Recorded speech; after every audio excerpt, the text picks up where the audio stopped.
en el mercado, no solamente para nuestras cámaras, ya aquí nos enfocamos un poco más en los teléfonos, que es, digamos, el motivo principal de nuestra charla de hoy. Y tenemos que hay filtros polarizadores y hay filtros de densidad neutra, que uno popularmente los consigue en el mercado como filtros ND, ¿cierto? Que pues obviamente esto viene en inglés. Entonces, en este caso, vamos viendo cómo un filtro me puede significar un resultado diferente en términos de la exposición que se pueda llegar a generar allí en campo. Hablamos de exposición en el momento en que nosotros hacemos la obturación de nuestra cámara o de nuestro teléfono, es decir, oprimimos el botoncito allí para hacer la captura de la toma y la luz ingresa al sensor electrónico que tiene nuestro teléfono, ¿cierto? Aunque en proporción es un sensor electrónico mucho más pequeño que el que tenía nuestra cámara.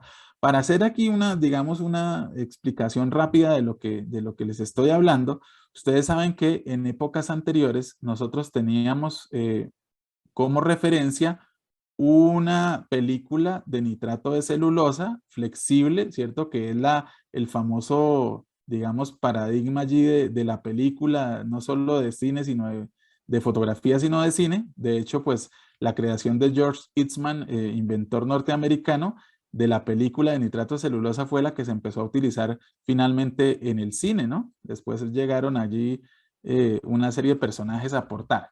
Entonces, digamos que en esas épocas teníamos una película, ¿cierto? Esa película tenía varios fotogramas. Entonces, esos fotogramas eran esos cuadritos que teníamos aquí y cada uno significaba una toma o una exposición. Y después pasamos a el sensor electrónico, que en este caso fue reemplazado teniendo como referencia, bueno, aquí intervienen muchas cosas, entre ellas los estudios de Albert Einstein que tenían que ver con el tema de los impulsos fotoeléctricos, que incluso le dieron el Nobel por allí de física, y no fue por la relatividad como muchos piensan, ¿no? Sino por este estudio de los impulsos fotoeléctricos. Y en este caso, esa fue en parte la base para la creación del famoso CCD y después del famoso sensor electrónico que conocemos hoy día. Entonces, mientras que en esta película, por ejemplo, uno veía que tenía unas sales de plata fotosensibles que se oxidaban al tener contacto con la luz y eso se iba convirtiendo como en unos puntos negros de plata, ¿cierto? Era plata oxidada básicamente, iban poco a poco formando la imagen. Entonces, cuando uno llegaba al laboratorio y ampliaba además el tamaño de esa fotografía, se decía que la foto se granuló. Decía, uff, no la amplíe tanto porque se granuló.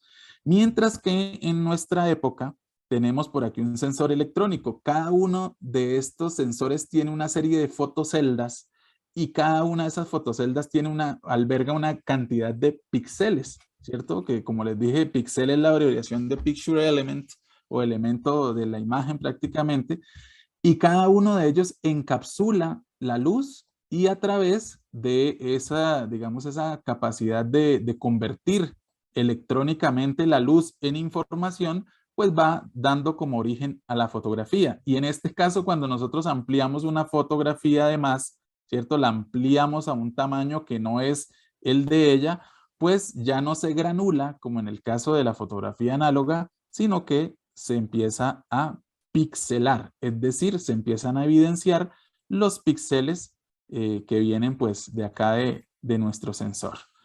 Esa es como parte de una explicación así rápida, porque si no me extiendo y empiezo a hablar de más y no acabamos jamás. Entonces acá, como les decía, eso significa dar exposición, ¿cierto? Abrir la posibilidad para que la luz ingrese a nuestro sensor electrónico y empiece a configurar una imagen en términos electrónicos. Por eso, pues en este caso hablamos de la fotografía electrónica. Muchos la llaman la fotografía digital porque el paradigma sí ha avanzado, pero en realidad el nombre correcto, si lo decimos de esta forma, sería la fotografía electrónica.